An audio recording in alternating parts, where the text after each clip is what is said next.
Hello and welcome back to the Goat Cave podcast. Yesterday we had an awesome episode with a local Toronto rider, Shujo, who's he rides for Merit, Vans, and Kink. It was super cool talking with him. Anyways, if you want to hear us chat about being a rider for those companies or listen to our thoughts on BMX in today's world, I'd highly suggest you check it out. That episode was seriously one of the best that I've had in a long time. So thanks to you, man. That was a lot of fun. Next week, we actually have a surprise guest, mainly because I've got two different people that I'm not sure which one I'm going to have on yet. But yeah, just keep an ear out for it, and it'll probably be posted on Instagram later this week. Today, we have a Scottish shredder, Kieran Mcquinn. There we go, Mcquinn. Sorry, I'm terrible. And he's going to chat up with us about the Scottish BMX scene. Kieran is a master of the Nollie 360 and one of Scotland's up-and-coming street riders. He rides for Four Pegs BMX and is part of the DSL crew. Kieran, how are you? Hi there, man. How's it going? Wonderful, man. Yo, that spot that you were riding yesterday, it's like a DIY indoor spot. That looks fucking sick. Yeah, my mates just bought a building to put a restaurant in, and the bottom floor is going to be our little place to ride, I think. So we're going to put some new ramps and got a railing and stuff. Hell yeah, that's really cool, man. How did that come about? So obviously they picked up a restaurant. Well, my buddy owns a restaurant, but I think he just wants a bigger place and actually to own a building. So he's bought that, and now he's going to move in there eventually. That's awesome. But it's going to be a few years before it's like fully going. Damn, that's crazy. So should be fun, hopefully. Hell yeah. So what I like to do is with this podcast, we typically start at the beginning of when you're riding, start it out. So tell us how you got into BMX and just some details about that. Well, when I was about 14, I think, a friend of mine got a new bike, and I used to go out with him and just hop off curbs and shit. And then a guy at school was telling me he wanted to sell his BMX, so I bought it off him for £20 so he could go buy a bag of weed. It was a Harrow Nyquist complete. It was brush painted white, so you could see all the brush marks on it. Hell yeah. But it was great. It lasted a little while. Eventually bought a proper frame, and just from there started buying more shit. And then here we are, I guess. Hell yeah. Sorry, 1 second. So that was a Harrow Nyquist complete that you picked up, right? Yeah, for £20, so I was quite happy with it. Yeah, that's a pretty good deal. Oh, fuck. So what was the first frame that you picked up for that then? Do you remember? Yeah, it was a Mutiny Burlish I got off one of my friends. I eventually cracked it, and then after that it was a United Trinity, the Cody Martinez one. Nice. And then from there it's been, whenever I got bored, I'd buy a new frame or swap someday, or... Right now I'm on a Sunday, which is lovely, and I don't think I'm going to change it anytime soon. Hell yeah. You had the ALVX frame from BSD, correct? Yes, I had one of them. I've had two of them. I've had two of them. I've had like 3 Dan Paley Soldier frames. Nice. I've had a Federal Stevie frame. I've had a BSD Waza frame. I just get bored and change up a lot. Yeah. It's cool that like you're supporting BSD, especially because they are like a UK company, are they not? Yeah, they're a Scottish brand, so they're based up in Glasgow. That's awesome. Yeah, I had a BSD beverage frame, and the first one that I had, it cracked in about 9-10 months. But you've seen like my video parts, obviously, because you're a big supporter of me. Actually, you've picked up both videos that I released like pretty much the day they came out, which is awesome. So again, thank you for that. They're both absolutely insane as well. Hell yeah, thank you. The BSD is Scottish, based up in Glasgow. So, if you go to Glasgow, you'll see like a lot of BSD parts, but now you start to see a lot of Sunday and Odyssey because of the full factory and BSD thing they've got going on. Nice. Like BSD are the distro for Sunday over here instead of IMG, so you see a lot more Sunday parts like kicking around now. Hell yeah.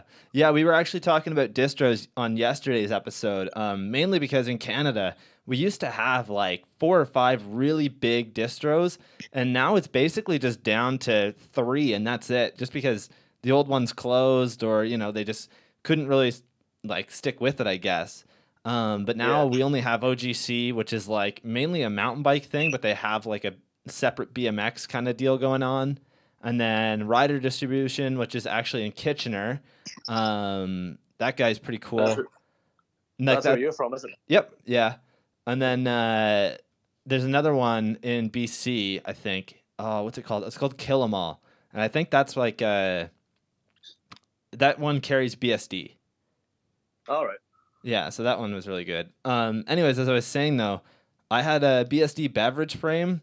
That one cracked, and then I like hit them up, and they gave me a warranty without even having to send the old frame back. They're like, "Oh no, that's fine. Like here, we'll send you the new one," which is really cool of them. And then that one I had for like 2.5 years. The next one I had like I think it was the Fiji water one. If you remember that, it was like all raw. It was really cool. Yeah, that was like one of my favorite frames. Yeah, that one was like my favorite frame I've ever had, I think. What are you riding just now? I've got a Cult Chase Hawk. It's really good. Like I really like it, but that BSD frame was like, I really liked that one. I've not seen a beverage frame in a long fucking time now. Well, I think that's because Tony Maloof is off BSD, and he has been for quite a while, right? And that was like his signature frame. Yeah. I remember I think there's a couple guys that have still rode them, but I've just not seen one in person in so long. Yeah, really nice though. Yeah, I always wanted that green one. If you remember that one, they had like the trans green one that looked really cool. Yeah, it was the whiskey one, wasn't it? They had the brown and the green version. Yeah, that one was really cool. I liked that. Yeah, I'd really like that actually. I'm riding a Sunday Jake Sealy at the minute, that blue one. Nice. It's so nice. That's sick. Yeah, so I guess Sunday probably wasn't really like an option for you a couple of years ago then, right? Or has it always been an option? You could buy them in other places. You could buy them like anywhere in the UK probably, but I buy most of my stuff from Waller, which is a company in Sheffield. Yep. Mainly just because I'm there. Whenever the weather's good, I'm there every weekend pretty much, seeing friends and stuff and riding. But I started buying loads of Odyssey parts, and then when I wanted a new frame, it just kind of made sense to make it Sunday, and everything's kind of matching, I guess. Yeah, exactly. I'm quite picky with things like that. Yeah, I'm actually like I'm gonna pick up a set of the Odyssey F32s, like the front brake fork. Oh, right, yeah. Yeah, I've been watching like way too much fucking front brake shit, and I'm so excited for the spring because there's snow here. We can't ride right now. We've got indoor parks, but they're like so far away. So yeah, I can't even complain. They're really not that far, but still. To be fair, like the weather here at the minute's just been wet all the time. So the past 3 months has literally just been indoors like all the time. Oh shit! Man, I managed to get out on New Year's Eve for a few hours when it was a bit drier, but it won't be as cold as what you're used to. We don't get snow down here. Yeah. But it's cold and it's wet, but the skate parks are only like an hour and a half, 2 hours away for like Unit 23 and the loading bay and things like that. So nice. Yeah, Unit 23 looks insane. Yeah, it's very fun. It's probably my favorite place to go as well. Yeah, that park is like there's so many different sections in that park, is there not? Because there's like I know they have like a street style room, and then they have obviously that huge bowl room. Yeah, they've got the plazas like away at the back, and then there's the rhythms in the same hall, with like a bunch of like A-frames and stuff like that. And then in the other hall they've got like box, spine, loads of wall rides, and then the 6.0 bowls there, which is the replica of the Little Devil bowl, I think. Yeah. So I cannot ride that bowl to save myself. I'm fucking shit at bowls. Damn. Yeah, you're more of a street guy. Yeah. That? I can't do all the tech A combos and stuff like that. I just like 3 stair sets and I don't know, rails. Yeah. I was gonna say because it seems like all the clips that I see from like the UK guys. A lot of you guys are very segregated in the way that you guys ride. Like you're more of a street rider and you stick with basically just street. And then like, I'll see clips of somebody else and they're doing triple whip airs and stuff. Like that's something I wanted to say is that so many of you guys are so good, but you're so like only in one area of it, if that makes sense. Yeah, I get what you mean. We're all just kind of I don't know, riding street, I suppose, aren't we? Yeah, no, I get it, man. I completely understand. I'm more of a street rider now than ever. But I really like to ride everything. And I think it's because here we have the option to ride like pretty much everything. Because I know you guys don't have too many skate parks there, correct? Yeah, well, there's loads of concrete parks between Glasgow and Edinburgh, which are really fun. Okay. Whenever I go to unit, I'll try to ride the ramps and stuff because I'll get bored if I'm just trying to do the same techie stuff every now and again. But trail wise, where I'm from, we've got nothing. We used to years ago, but they're dead now. And yeah, it's hard to find everything else, I suppose. Yeah, no, And that's fair. Ramp wise, I just like jumping boxes and making sure I can still do it. Hell yeah. There you go. Oh man. All right. So let's talk a little bit about the Four Pegs crew. So can you explain what the Four Pegs crew is and how did you get involved with them? Well, it's my buddies Adam and Teague. I believe Teague started it in 2014, and then I think we ended up following each other on Instagram. Eventually met up, and then like loads of other people got involved, and now it's pretty much every weekend we can. We're all meeting up in some city or whatever, go and get drunk, ride bikes. Hell yeah. Stuff. Yeah, you guys have like a little line of like clothing and stuff too, which is really cool. I actually really like the stuff that you guys have on there. Yeah, we've got hoodies, hats, beanies, long sleeves, short sleeves. I think Adam made some posters and some beer mats as well. Yeah, I've got a pile of beer mats in here actually. Nice. Yeah, I'm gonna pick up probably one of those 5-panel hats, a hoodie, and a beer mat for sure. I can get that sorted for you. I'll give him a shout. Oh hell yeah! Thank you. Yeah, I'll throw the beer mat on the table and then everybody can see it too to rep your shit. Yeah, but anyways, how did you get involved with them? So it's your buddy. But you guys do like full lengths and stuff as well. So yeah, we pretty much just ended up like following each other on Instagram, eventually chatting. You know, it's like fucking Tinder for bikes, isn't it? So we went and rode a skate park together, and then eventually just started riding more and more every time we were free. Because they're in Sheffield, so it's about a 4-hour drive from me.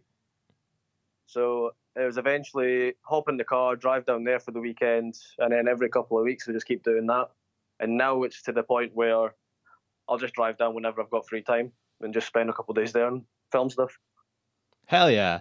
So let's name off a couple of the dudes from Four Pegs, just so we can give them a little bit of a shout out. Right, so we got Adam Hardy and Teague Pittrick. They're, I guess, the founders, I suppose, if you want to call it that. Yep. Ryan Loudon, who's my buddy from Dumfries, so he's around the corner from me. There's Nath Warrington and Phil Elsley from Huddersfield. They think they're a couple of gangsters, but they're not. Just to know that. Tom Darcy and James Patrick from Nottingham. Tom's can do fucking anything on a bike. He's some massive spice boy, but he's silly. Like, we're at Hull last week and he done a truck manny 1-bar, like, in 5 goes, I think it was. Jesus. Yeah, he's fucked. And then there's Danny Heron from Darlow. He's got every tech combo imaginable. Yeah, like, that dude is... His local park, he done like feeble hard, backwards feeble, backwards smith, full cab, like third go. Jesus, yeah, that dude's good. I watched the video last night that you guys had on Dig. I was really impressed, man. Like the riding in there is really good. Yeah, everyone's got like their own little area of like expertise as well. It's quite funny. Yeah, exactly. No one does the same stuff. Yeah, I did like that about that. Like, you know, with my crew, we have so many people. Like, it's typically like 11 people that get, you know, a pretty much full part. Like in the last video, 2 people shared a part, and then there was like essentially 4 people in one mix, but that mix is 12 minutes long. So, yeah, I don't know. It was interesting. Like, I think it's kind of cool when you've got, I guess, a smaller group, because your video that you guys released was only like 16 minutes long. So it's just a mixtape video. But I think it was a really good, like, short and sweet, you know? Yeah, we filmed that over pretty much just the one summer as well. Yeah. And then it was edited up over the winter period. So it was good to get, there was a lot of trips in there as well, like up and down the UK. Hell yeah. But really fun. Because one point we spent a few of us spent a week in Liverpool, and then loads of trips to Sheffield, and a few trips up to Edinburgh and Glasgow and everywhere else. Hell yeah.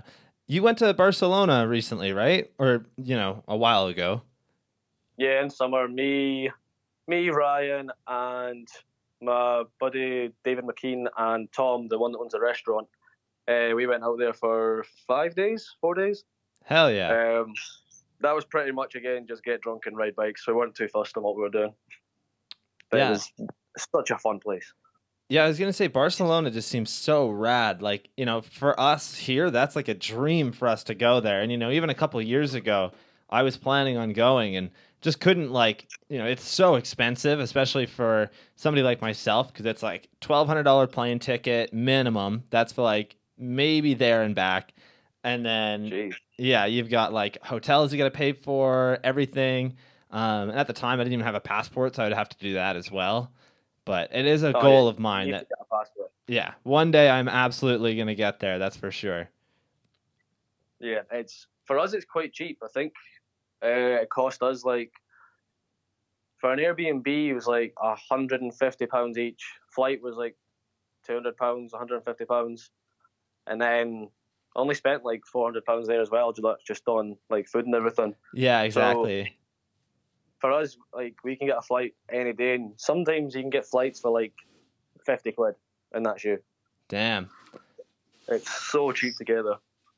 Yeah, I was gonna say, because for us, that's pretty much like a trip to Montreal. We went there.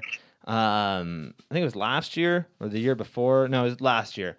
But anyways, we go to Montreal, and for each of us, it was like $120 for the Airbnb. It's probably like, I don't know, $100 gas each, not even. I think total, the entire cost of like everything, food, Airbnb, gas, was only $250 each, and then anything after that was all like on your own. Like you could buy as much beer as you wanted, whatever.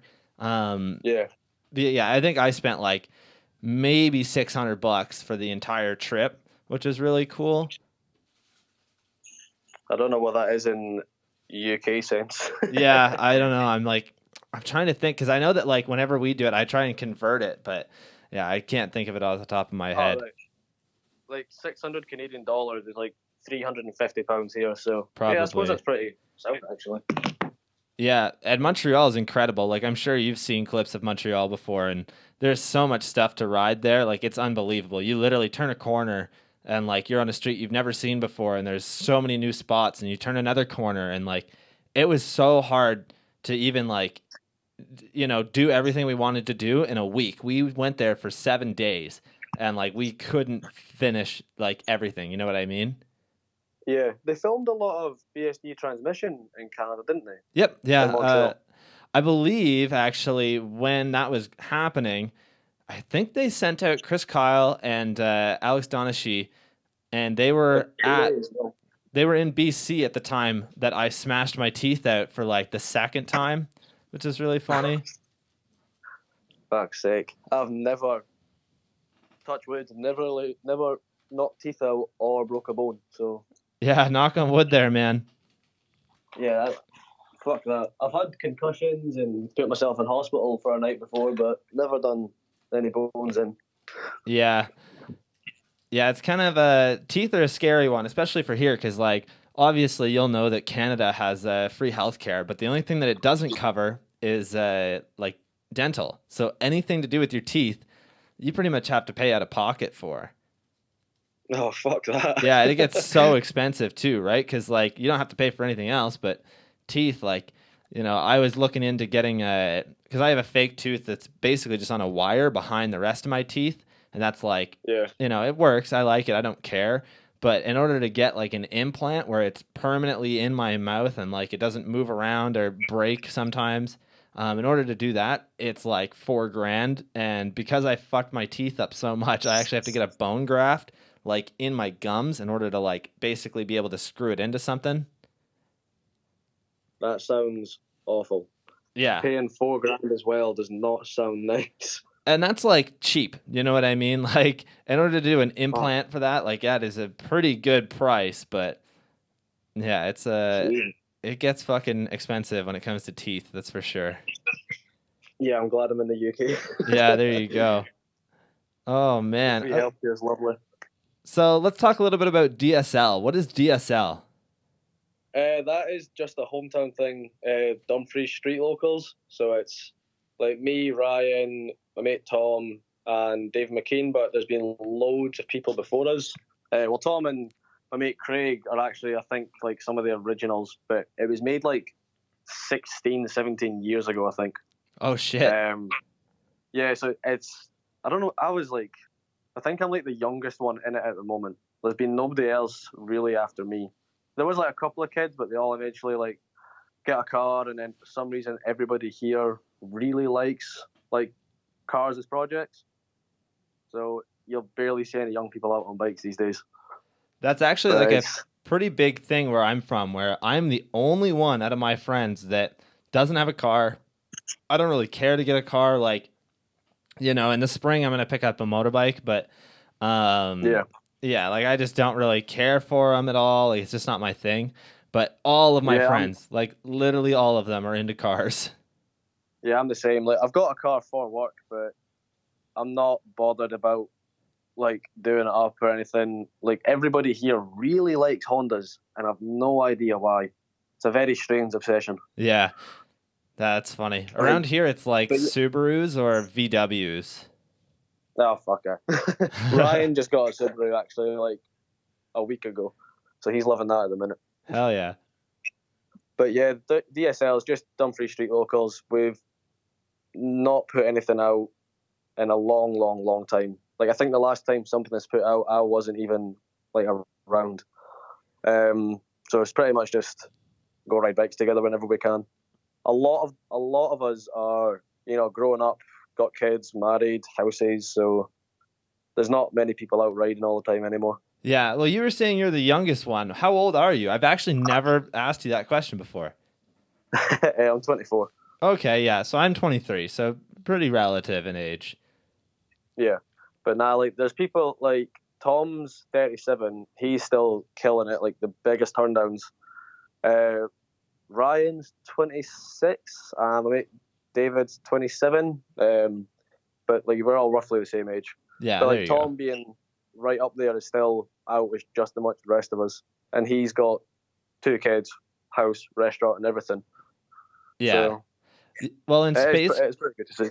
Yeah, in Space Goats, the last video, we had ages ranging from like 18 or 17, I think, was the youngest one that had a full part, or at least a half part, and people up to like, I think 29 or 30 as like a full part section, which is cool.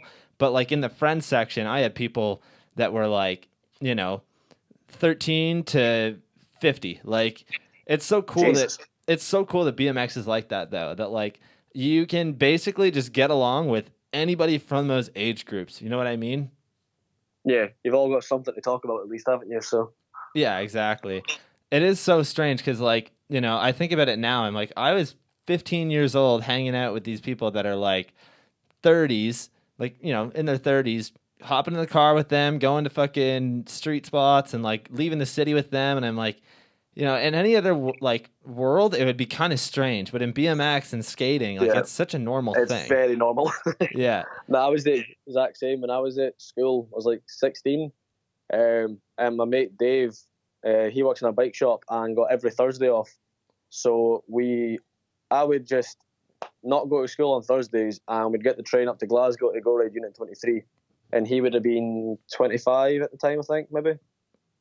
So, like, it is very strange. Like, a 15-year-old, 16-year-old, and a 25-year-old would just hop on a train and just go ride an indoor skate park. And I would just, like, Sky School. I wouldn't bother going. Yeah, it is kind of funny. Yeah, every Thursday, like, every Friday I went back into school, and teachers asked, like, where were you? I was like, oh, I was ill. But I was ill every single Thursday for about a month straight. I used to do that. My friend Kara Bruce, who's like, she travels the world on her bike, which is really cool. But I used to ditch school Tuesdays, and we'd go to Joyride like every Tuesday for probably about 6 months when I was in high school. And that was like a lot of fun. Same thing. You know, you come back and it's Yeah. like, oh, you missed this Tuesday again. Like, yeah, I was fucking busy, man. Like, sorry. Yeah. Everyone's probably done the exact same thing as well, haven't they? Oh, probably. Oh, man. Is Joyride Drew Bazanton's local as well? Yes. So Drew lives in Toronto, I believe. He rides like joyride pretty often. If not, he's riding the Air Rec Center, which is in British Columbia. So pretty much across the country, or at least halfway across the country. And then there's this park called Beeline. I think it's somewhere in the States. He rides that one a lot. But yeah, like joyride is typically like if you want to meet Drew, you got to head to joyride and you'll see him there. That's actually sick. Be crazy riding people like that. It's so funny to me that like, you know, I find that BMX is a lot like this, and like the fact that I would love to ride with like, you know, Chris Kyle and Tom Justice and all these dudes that are like UK guys. And like that's, you know, a dream of mine when it's like I ride with Drew all the time. Like I see him all the time. I'm trying to get a hold of him to do the podcast because that would be a really, really good episode. But you know, that's just my thing. It's like it's so funny that like it's kind of the opposite for you, right? Like obviously the people that you ride with typically, like especially Chris Kyle, because he used to live at Unit. Yeah, and he used to take trips through to Dumfries, my local town, to ride the skate park as well. Yeah, exactly. When he was a lot younger. It's so I've never actually rode with him. I've met him, but I've never rode with him. I've rode with like Dan Paley before in Sheffield. It's a different level when you see what he can do. It is so crazy when you like ride with pros in real life, you know? Yeah, you're just like, how did you do that so fucking easily? It is like, it's so weird, especially because like, you know, as myself, I'm a filmer and editor and I do everything like this. And, you know, it's so weird going from like, you know, riding with your local buddies where like they struggle so hard for like, you know, this certain clip and like, you know, to them, it's a big deal. And then like, you know, you'll hit up a pro the next day and they come through and all of a sudden it's like that same fucking trick that they did yesterday that they struggled so hard for. It's like this person did it first try on a thing twice the size, and like it's just so crazy to see that. You know what I mean? Yeah. Do you know, it's like my ender in that mixtape, that switch rail that I done. It's like a 17 stair. Oh yeah. And I was quite hyped on doing that at the time. And then when I went out and rode with Paley one day in Sheffield, he done a switch crook easy down it. Oh my after God. like 5 goals for Instagram. That's ridiculous, cool. Eh? I was like, all right, he just started waxing it up and he's like, yeah, I'm going to switch crook easy. I'm like, cool. Okay. Yeah. Like, awesome. I just spent a lot of fucking time, you know, just doing this, but okay. It was fucking insane though. It was like amazing to see it. The only time he fell is when he actually tried to spin out of it. Like the switch crook was locked in every go. Damn. That's so crazy. Yeah. I went to Asylum the other day on like just before New Year's and seen like Tom Justice ride and Tom Russell and a bunch of other UK riders. Yeah. And everyone there is just fucked. Like they go so high, so fast, and I'm struggling to get over them boxes. And they're just like, Tom Justice has got like the best 360 look back in BMX. Oh hell yeah, he's like I would say super underrated because like who does he even ride for? He used to ride for Mafia, I believe, right? Still does. Okay, I wasn't sure if he was still on there or not. Yeah, I think he rides for Mafia and Alienation, I want to say. Yeah, I think you're right. But yeah, because he done a lot of big stuff at Battle of Hastings as well, so it'd be good to see him do more. But as you said, I think he's underrated. Yeah, he's like super underrated. He's such a good rider. Like he was at that new Drew B contest that just went down though, that uncontainable contest. Yeah, that looked insane. Yeah, those fucking ramps are ridiculous. Like even in the video, you're like, what the fuck? These are huge. I guarantee you go there, you're like, why are people doing this? Like this is ridiculous. Yeah, it was like a mega ramp rolling, wasn't it, for the first one? Pretty much, yeah. That looked fucking terrifying. Oh, what was that other dude's name? He's like a UK guy. It's Tom something. I forget his last name. He rides for Tall Order. Oh, I think Tom... Is he not Dutch? I think so. Yellow bike. Yeah. Yeah, I forgot his name. I know exactly who you mean, but he's fucking insane. Yeah, he's crazy, Oh, man. I don't know what park he rides all the time, but there's a park where like there's a vert wall and he'll drop in on the vert wall and there's like a box jump and then there's a step up jump yeah, like 10 feet away or maybe even further. And the guy fucking like front flips it and almost hits the roof, like this huge gap that doesn't even make any sense.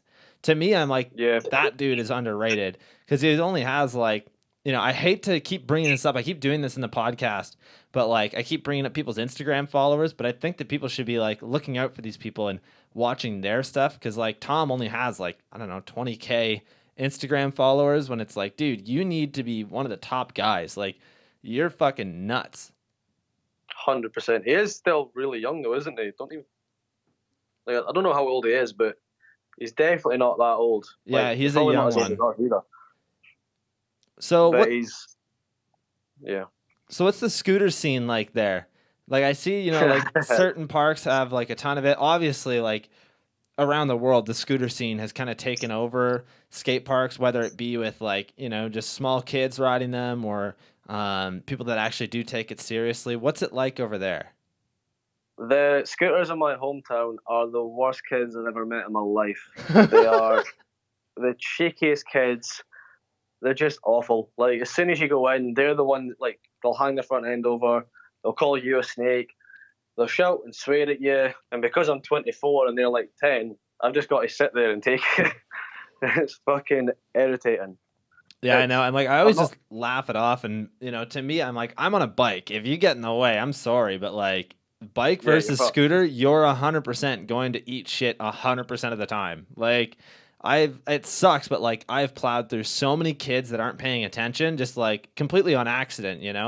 Oh yeah, I've had to shout at kids before, like in front of their parents, because they've just walked out under me, like when I'm grinding a ledge. Yeah. And then the parents are like, "Well, why are you shouting at him? It's his skate park as well." It's like I'm gonna end up landing on your kid, and that'll be my fault. So See, the thing like, you that need. like I want to do a video where I basically explain skate park etiquette to like younger kids just because I think it's really important to understand what's happening at a skate park before you go there. You know what I mean? Because that's the thing. Like a lot of parents, they buy their kid a scooter and they think, oh, we'll just go to the skate park. And like they take them there. Yeah, They don't even or know they how to just leave ride them it. there. Yeah, they'll leave them there. They don't know how to ride it. They don't know how to do anything. They essentially just think that it's like, a good daycare for their kids. But in reality, Yeah, like, it's a really dangerous place to be. Like you got to be careful because, like, your kid can get really fucking hurt. And like, at least here, like, I'm pretty reasonable. So like, I don't know. I've run over some kids and like, explained to the parents like, it's both our fault. Like he could have not done that, and I also could have maybe tried to get out of it a little better. But like most of the time, it's fine. I have almost gotten into like a fist fight with a couple of the dads. So I'm like, dude, just fucking, you don't understand. Like you don't get it. Like I don't know. nah, they've no idea. It's one of I those think things where like no matter what, the parent is going to think that their kid is in the right. And that's like a completely like I get it. It's a biased thing. It's not even their fault. It's yeah, just that's how it works for 90% of people. pretty much. Yeah, I think my mate Danny at his local, he's like they do all the scooter lessons and everything, and he's like he knows the owners, so he's made suggestions, being like, well, instead of just teaching them fucking tail whips and bar spins, can you not teach them how to use it first? And they're like, oh, but I don't think the scooter kids want to know all that. It's like that's fucking stupid. That's like 100% the first thing you need to learn though. You know what I mean? Like I'll go Yeah, to every year whenever the kids are going to go back to school. That's a day that like, or a week before the kids go back to school or the week after kids get out of school. Those weeks are the weeks where we're 100% riding street and not going to the park because no matter what, it's always packed with kids that don't know what they're doing. And like, yeah, here's a good example. So there's a park in a town close to mine. They have this really cool like snake run section kind of thing.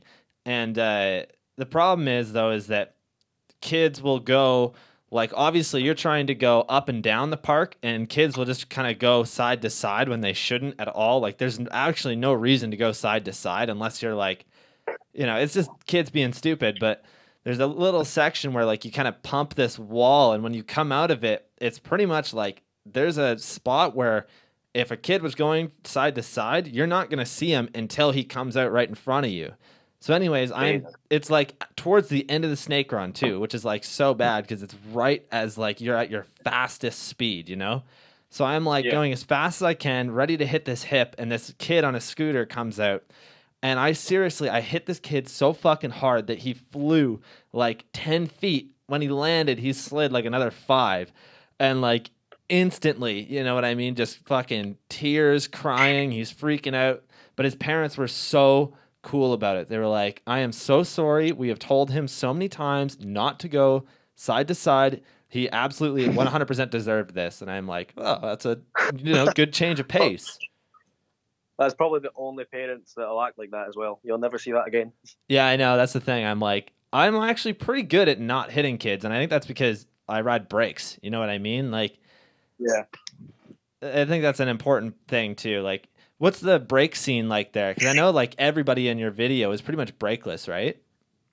Yeah, I don't think it. No, none of us ride brakes. Not even in town, actually. No, nobody rides brakes, actually. I think it's just a preference thing, though. Oh, that's fair. Yeah, we had Shijo on yesterday, and Shijo, he's like a pretty good brake rider. He's a street rider from like Toronto. Yeah. Anyways, this guy, he's got like some really cool brake tricks. He actually has like a product through BMX Foo. It's called the anti-slip like brake tartar. It's really cool. Like he actually gave me a thing of it, but it's just to make your brakes like lock up. But around here, brakes have actually started to make a comeback. You know, like a couple of years ago, nobody rode brakes. I was the only one in town that actually rode brakes, which is interesting. I've always like, I rode brakeless for about 3 years and then just decided to put brakes on, and I haven't taken them off since. So it just gives you a lot more tricks as well, doesn't it? You can try like loads of new shit that you never thought you'd be able to do before. Well, that's the thing. Like, even just doing the basic shit, you know what I mean? Like Fufanu, Tire Tap, Abubuka, those add so many different variations into your stuff. But then once you start doing like grind to Fufanu or, like just anything like that, it adds so much to your riding. Yeah. Yeah. So it looks fun, but I'm always scared of if I put one on, I'm going to end up fucking the knuckles off it, and that terrifies me more than anything else. I'll be honest with you. I lost some tricks putting brakes on. Like any trick that involves taking both hands off, I pretty much just stopped doing. I used to have like really good tuck no handers, and now I haven't done a tuck no hander in years. And it's because like every single time that I go to grab, I end up grabbing my lever. So I just need to train myself to not do that. But there's really like no good way to do it. You know what I mean? Like you got to just eat shit 100 times in order to actually figure it out pretty much. Yeah. Same with bar spins. Like, I don't know how people do bar spins brakes on. It looks like agony every single shot. Yeah, I don't even do bar spins, so I need to get on that though. Nah, I'm the same. Yeah, I always feel like my thing with bar spins is that I feel like it's such an overrated trick that like the only way that I'd want to learn bars is if I can learn how to do like bar to table or like, cool park tricks with bars. Not like, I just feel like it's everybody's go-to trick is a bar spin on anything.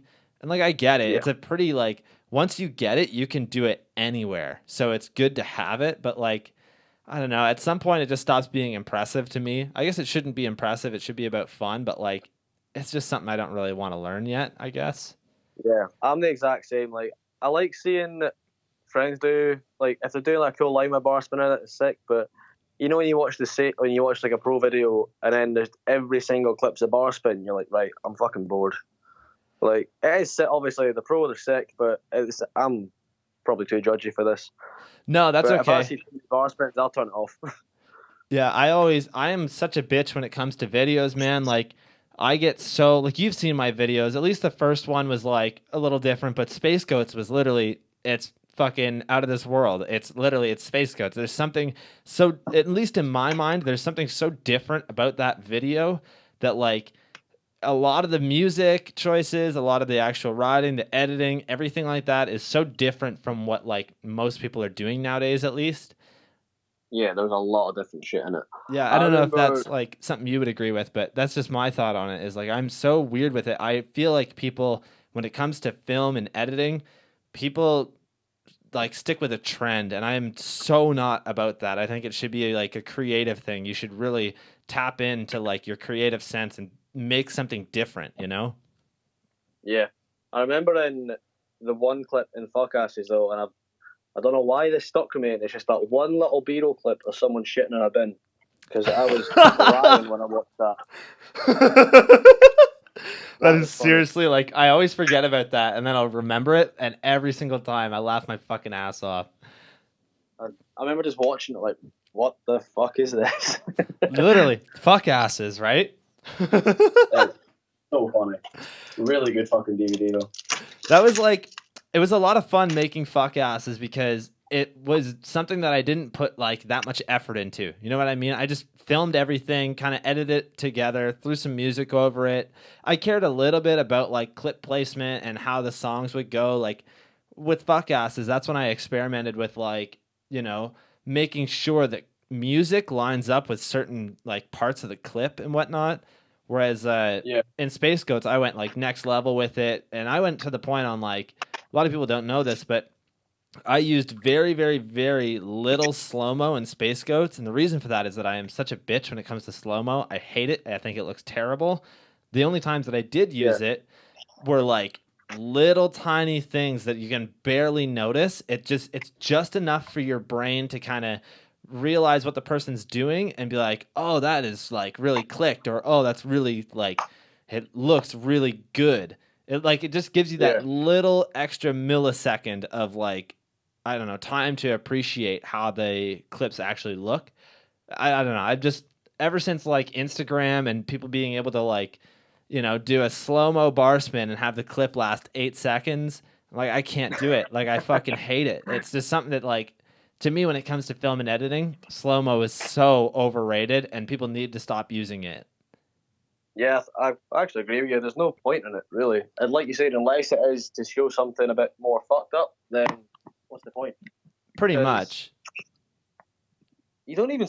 I've got Federal FTS on now, and as you're saying that, there's no slow-mo clips at all. And I'm pretty sure the only one I can think of is, like, the really big sends. Like, Lacey's fucking big 3 and everything goes in slow-mo, but it only lasts, like, a split second. Yeah, and that's the thing. I don't like when like they slow-mo an entire thing. With me, I always think the best slow-mo is like literally. So we did it in Space Goats where somebody does like a turn down out of this bank to begin a line, and in the turn down, like when they hop into it, I actually take the clip from 100%, like 100% playback speed, and I put it at 80% for like until he clicks it. And then when he's coming out of it, I put it back to normal. It's just something that you can watch the click go a little bit slower, but nothing that like, I would never take a clip and put it at like 10% slow-mo where you can't even fucking tell what it's doing. Even at 50% where the clip plays like a half speed, I can't fucking do it. I hate it. It looks terrible. Yeah, you're right. I agree. That's There's no point in it. Yeah, that's my thought on it at least. So since we're talking about clips, let's talk about the hardest clip you ever did, or like the hardest trick you've ever done. So tell us the story about like, you know, something that you really had to work for. Oh, fuck. It's been a while since I've had to actually work for a clip, and that's just because I've not been filming. That's just because you're fucking pro level, really good. Nah, just not filmed anything properly in about fucking 3 months, 4 months. I don't know. A lot of mine are more fear, and I really want to do it first time, or I'm gonna get fucking hurt badly. So like all like the 360s and like Nollie 3s that I do are more like first or second go. I just try make sure I'm not gonna fuck up. Hardest clip actually was the opening clip to the section in the 4 pegs mixtape. Yep. It's like a switch ice, then a 360. Usually I can do them every shot, but for some reason that day it took me like 20 goes. Both ankles were cut up, elbows were cut up. Every switch ice I'd done, I dropped it. Every 3 I'd done, I looped out. And it's just because I was going from grinder on the wrong side and then having to carve away then back into the 3. It just took fucking ages. And also, whenever, like, we filmed a very similar clip, not to interrupt you there, but we filmed a really similar clip with one of my buddies, and that was something that, like, he was saying there's no fucking way that you can go from like an ice pick, because when you land out of a grind, especially down a handrail, you actually gain quite a bit of speed. So like it's Yeah. hard to judge your speed, especially if you are brakeless. Like I bet if you had brakes, you would have been able to kind of tap them a little bit and maybe like get yourself to a comfortable like speed. Yeah, probably, but it's just the fact that like the point between the two stair sets, it wasn't that long, so it was like as soon as I landed, I had to go for a 3, and I just kept getting fucked by it. I went home that day like for some reason wearing white socks, and they were just red with blood. Jesus. It was a lot of work for like a kind of mediocre clip, so that was awful. And Yeah. I spend more time trying to get fucking something trendy for Instagram, but now I'm just kind of done with it. There you go. There's a really cool Like, clip that you posted a while ago of you doing this big ass Nollie 3 at this indoor park. yeah, that's Loading Bay. That's like the skate park, and I think it's where BSD distros as well. Nice. But it's like a 5 block, and I remember when they were building it, I seen Alex Donaghy 3 it, and then since then I've been wanting to 3 it, and then I just one day my mate like kind of he's like, "You gonna Nollie 3 it?" I was like, "I can try it." Yeah, and it kind of worked out first time. Nollie 3 is so gnarly to me because like I always really like Nollie tricks, but to do like, you know, I like going fast at shit and like doing just a straight Nollie down it because it looks gnarly, but like, you know, to do a Nollie 3, that's next level. Like that 5 block is no joke. It's seriously nothing to fuck with. So like, good on you for Nollie 3ing that because it's fucking huge. Thanks. Yeah, it was thankfully first time and really fucking scary. But I've got this weird thing in my head at the minute where every time I go into a skate park, I'm looking for the biggest thing to 3 off of. So when we go back to filming, I've not got like as much fear in me to do it over like a big stair set. That's fair. So it's just this weird thing I've got going on at the minute. And as I said, I can't do techie shit. I just want to jump off stuff. You gotta go to that fucking 25 stair, the Lion 25, and 3 it. Be the first person to do it. Yeah, there's a running joke about that in the group chat at the minute because we want to go to Leon in June, I think, and they're saying, "Oh, we're going to go there." I'm like, no, no chance. We've been like drunk watching fucking Jaws Ollie and stuff. And you're like, nah, that thing is like a building. Did you see the fucking guy do the front flip down it on Yeah, like just yeah, normal parkour? yeah, and like broke his foot. Yeah, that's fucking nuts. That was bad. I think there was a scooter clip of somebody doing something down it. I can't remember what it was though. Fuck that. There's no give. That's the thing. I'm like, you're literally just landing flat at that point. Like, it's pretty fucking crazy. Yeah, that's the thing. If no one on a bike's done it yet, it's maybe not doable. It's just too fucking big. That's the thing. I'm like, somebody did it on a mountain bike. I saw somebody like just gap it on a mountain bike, but it had like dual suspension. Yeah. But it's just, I don't know. I'm like, I always wonder, why has nobody ever done that? But here's a good comparison. So you've been to Barcelona. You've 100% seen Garrett Reynolds' deadline part, right? They truck that massive stair set at the seawalls. How big is that stair set? Because I've always wondered. I always feel like it's bigger than El Toro. You know what I mean? I don't know about height-wise, but it's so fucking long. Like, it goes on for ages. Jesus. Yeah, it's massive. It is honestly insane. It's like, I'm trying to think, it's a lot bigger than that Loading Bay 5 block height-wise, and it's about twice as long, maybe 3 times as long. God. Yeah. Like, twice as long. But and like, if you want a better angle of it, is if you watch Joe Jarvis's FTS part, they put rails up it, and he 3'd over the rails in the stair set. Jesus. And you see a different angle of it and how long it actually is, and it's fucked. That is seriously so crazy, man. Yeah, I always wonder because, like, you know, you hear everybody talk about El Toro, and it's like become such a, you know, a like famous spot that people have hit. When it's like, in reality, I guarantee that fucking set that Garrett like trucked down is way bigger than El Toro. Probably. Like, El Toro seems to be the way that a lot of people just wanted to get famous on Instagram, but there's bigger stuff to do. Like, Lacey's 360 that he does at the start of the dub homegrown section in Tenerife, like, it's the one that he falls on at the start and then ends with the lander. Yep. That's done. Courage Adams trucked it. Jesus.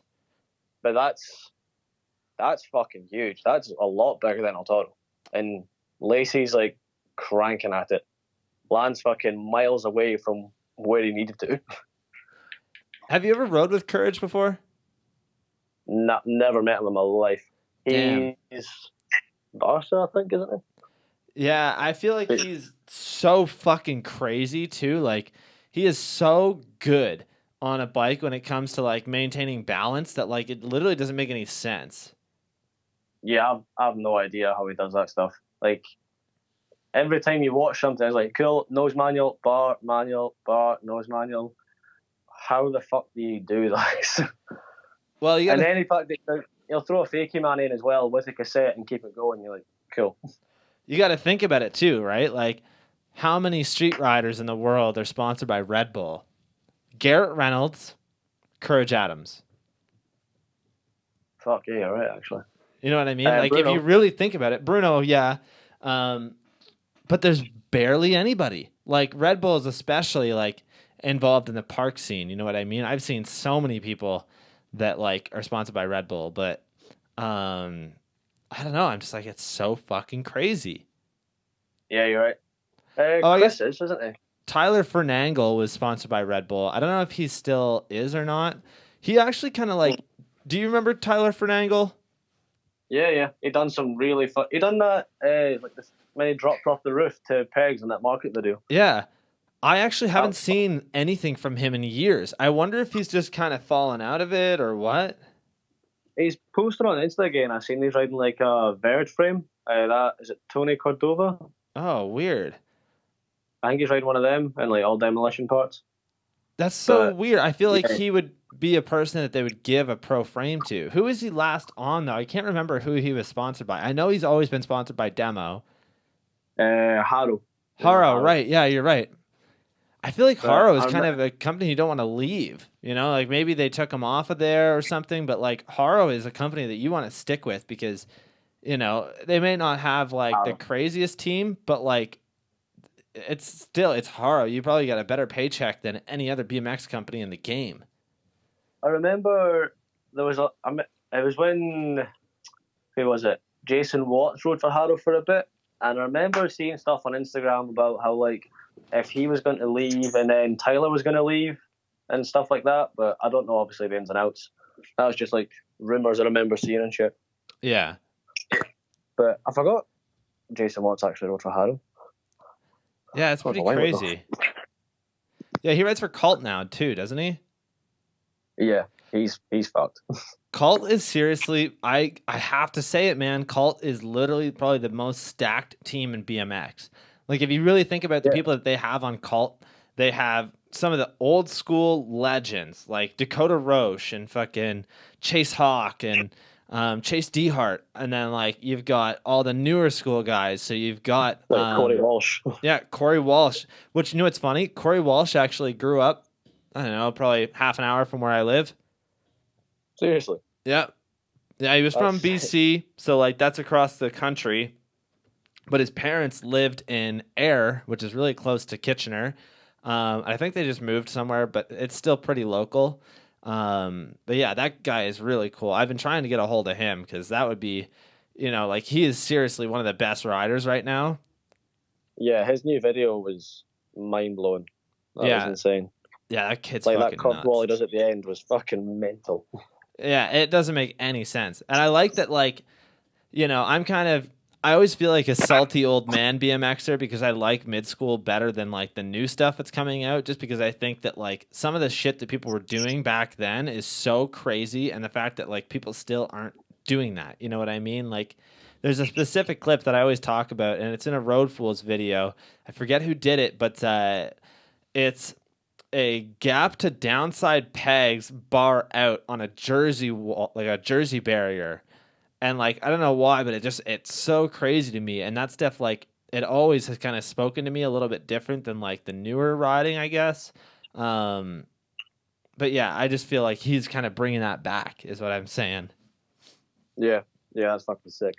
I'm really excited to see where BMX goes in the next 10 years. You know what I mean? Because like the last 10 years have been pretty good. There's been some pretty gnarly shit. Like, you know, I always think that like no matter what, BMX, like right now, BMX is at its best, and it's literally at its best that it's ever been, only because the craziest shit is happening. You know what I mean? Like in terms of like trick wise and what's happening, I think right now is the best time for BMX because like it's so impossible to get to a level that these people are on. You know what I mean? And it's become like a Yeah, normal thing. you're seeing NBDs everywhere and bigger shit every fucking day. And yeah, you're right. It's just, it gets better and better every fucking week, so it does. It's so weird, eh? It's crazy. Have you seen a lot of like UK stuff in BMX? I really try to pay attention to the UK stuff. You know, when I first started riding, I would actually pretty much only pick up Ride UK magazines. In fact, I have like, I don't know if you're on the live stream, but if you check it out later, I have so many like BMX covers and just like certain stuff basically as my desktop. Like I've literally just cut them out of magazines and glued them onto the desk. I've got a couple of Ride UK covers actually like on my main computer desk, which is cool. But yeah, that was something I always liked was like the Ride UK magazines. I've always tried to pay attention to the UK scene because I feel like the UK scene has so much more going on. I don't know why I feel that way because it's probably just about even. You know what I mean? But Yeah, there's a lot of really good DVDs from the UK as well, like from England and everything. Like Voices and Tomorrow We Work, the Sheffield lot. So that's like Josh Bedford and Tommy C. That's honestly amazing. Like the stuff that Bedford does is crazy. hell yeah, And even if you go on Vimeo and watch the Antidote video, it's got Nathan Williams in it as well. But it's got like Shanky and Tommy C, and it's just weird, like fucking crazy big rails. Nothing's about being dialed and shit. It's just about do really big stuff and really cool stuff. And then you've got where my mate Nace from, Rudin. It's like West Yorkshire Peg Torture. They do some fucking mad stuff. Just really weird, crusty, fucking good shit. Everything's crusty over here, actually, if you think about it. Like crusty brick walls, metal pegs. I'm not metal pegs, but a lot of people are. yeah. I've always loved that. You know what I mean? I was actually going to bring that up later, but the spots that you guys have there to me are just so much cooler because it is crusty and like you know all the stuff that you guys are riding. It looks older and just cooler, I guess, if that makes sense. Like everything here, all the ledges are pretty much waxed up perfectly. Like, I mean, I can't be that guy to be like, oh, this sucks. Everything's perfect here. But like, I don't know. It's just, I would really love to ride, you know, in the UK to really experience some of the stuff that you guys get to ride. Yeah, like everything is just like, oh, you're right. It's just old. there's not, and you see like a new spot, it'll more than likely get skate stoppers on it. But all the old spots that are waxed up and shit, there's loads. Like big old stair sets, brick walls, crusty ass rails that are like flat on top because they've been used for fucking 100 years. Yeah, exactly. It's a good place. There's a lot of spots. Hell yeah. Alrighty. So, something I wanted to talk about is I find this really interesting, but indoor parks in the UK pretty much always have a kinked handrail. Whereas here, at least in Ontario, where I'm from, there's no fucking way you're going to find a kinked rail at any park. Like, it's so cool to me that you guys just have access to that. But I was going to say, like, you know, here we pretty much just have to go for it on a street rail, and like the only good ones that we can really ride are like always 10 flat 10s, or else they're like super steep and super like janky, I guess. Like there's really no good one to start out on. Why do you think that is? I have honestly no idea, but I've never actually thought about that. Like pretty much every skate park I've been to has a kink rail in it. Like 9 out of 10 of them. I know. I'm like I don't Unit know. has one. Loading Bay has one. Asylum has one. Pretty sure Zone 74 has one as well. Or at least an up and along. I was But, gonna say like yeah. it's so weird to me that nobody has really taken that idea and tried to capitalize it here because like it makes sense. There's 3 indoor parks within an hour and a half radius of where I live, which is really cool. I live like literally in the middle of all of them, which is cool. Like for pretty much all of Ontario. Yeah. But none of them have a kink rail. That's just like, I don't get it. I don't understand why. Joyride has like a really nice little mellow down rail that you can like do up rail tricks on, but yeah, nobody really has one. I don't know if it's like the roof height kind of deal or what, but like it's so strange to me that there isn't one single like mellow long kink trail. That's a good point, actually. Like, all the kink trails and skate parks here are all, like, really low. Like, if you're feeling it, you could probably nollie onto them. But I've never actually thought about it. They're really fun to ride. Yeah, that's the thing. I'm Especially, like, those rails look so cool. And like, I've never done a kink trail because the only rails around here that I could do for a kink trail are literally like 7 flat 7 and up. That's it. Like, and the 7 flat 7 ones are going to be really steep and like, there's a couple good ones that are pretty mellow around here, but I'm just not at the point where I'm that comfortable with my pegs. Like, I've slid some pretty big rails. Like, I did a 24 stair rail for the last video. Jesus. But like, you know what I mean? Like, it's those fucking kinkers that are just so gnarly to me. I would love to be able to like learn some tricks on them. You know what I mean? There was a day in Newcastle. I met up with my friend Adam, excuse me, and we met up with our mate Danny Heron. Like, that's the first day we met him. Yep. And we're out filming for stuff, and he wanted to get clips. And we went to this kink trail that we've seen earlier in the day, like in this university campus. And I wanted to switch pegs, switch ice it, flip bars like 5 or 6 times trying to get it. Jesus. But Danny had never rode a kink trail before. Went on it, and after like the second go, done a pegs hard down it, like it was nothing. Like, cool. That was his first ever kink trail. Yeah, that kid's really good. His part, it had some really cool combos. He seems like super dialed, He like all of his clips were really smooth. And like in his video, sorry, continue. So I was gonna say, it's just funny how like every time he lands something, he'll do like a celebration bar, and he always does it like as high as he fucking can. And I've asked him, like, why do you do such a massive hop? And he's like, well, why wouldn't you just put your effort in? I'm like, that's fair enough. I'll give you that. But he can bar out with fucking everything, and every grind combo he seems to have after like a few goes, he'll have it. Yeah, that dude is really cool.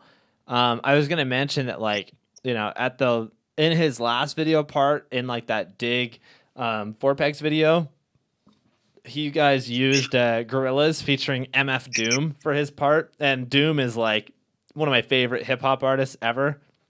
So like, yeah, did you not use that like the mask and everything at the start of Space Goats? I did. So in Space Goats, we had I had a buddy of mine who's a graphic designer make a goat with that mask on and like wearing the green hoodie and everything, and it was so funny to do that. You know what I mean? And like in the actual video, people don't know this, but there's like a little sketch with him in there that I animated. I actually went through. There's a video on the Red Bull Music Academy where he does an interview. It's like an hour and a half long. I sat through the entire interview like twice and basically had written out sentences beforehand, and every single time that he like said a certain word that I needed to create that sentence, I would stop the video, check the time code, write it down, then download it afterwards, and had to cut all of those out and make it sound like a sentence. So that's how I actually had MF Doom featured in my video, if that makes sense. That's some fucking dedication. How long did that take? Oh, fucking hours, man. That bit was literally the longest one I ever made. I think it probably took me close to like, I don't know, 10 to 15 hours just to make a 1 minute, like, little sketch. So Jesus. It's a lot of fucking work, but it was really funny. Like, I really like that bit. That bit is so funny to me. I don't know. I really love it. So yeah, no, well, that's a fucking lot of dedication to do that. So well done. Hell yeah. So let's talk a little bit about the let's see here, the 4pegs mixtape. Since we're already kind of on that, the video starts off with Adam Hardy, whose riding is like pretty fast paced. There's some really cool like foot plant stuff kind of thrown in there. His last clip is a really cool ice on a like rail wall, if that makes sense, like a wall rail. And that was switch as well. Yeah, and there's no run out either. Like literally, he lands and has to like turn. That was really cool. So like, how how often were you there when you guys were filming that? A lot. I filmed a lot of his bits. Not. I didn't film that clip or the opening clips. Because me and Ryan are like up in Scotland and everyone else is down in England pretty much. They're all down in Yorkshire. So to see anyone, it's at least a 3-hour drive. Apart from Danny, actually, he's just like across the border. But yeah, it's like a 2 or 3 hour drive to see anybody. So like, whenever we got most of the clips when everybody was there because everyone was just feeding off each other.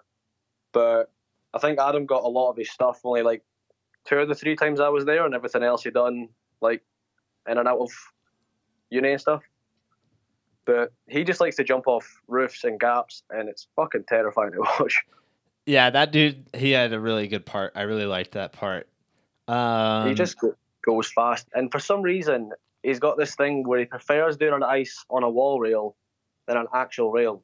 Like an actual rail, he won't touch, but if he sees like a 10-stair wall rail, he'll ice it like it's nothing. That's so weird to me because, like, to Yeah, me, a it's weird to all of us. wall ice doesn't make any sense. Like, I would never fucking do that because it just doesn't work. Like, if I'm gonna do an ice pick, I want to lock into it and feel like I'm comfortable in it. But like against a wall, I feel like there's so much going on. You know what I mean?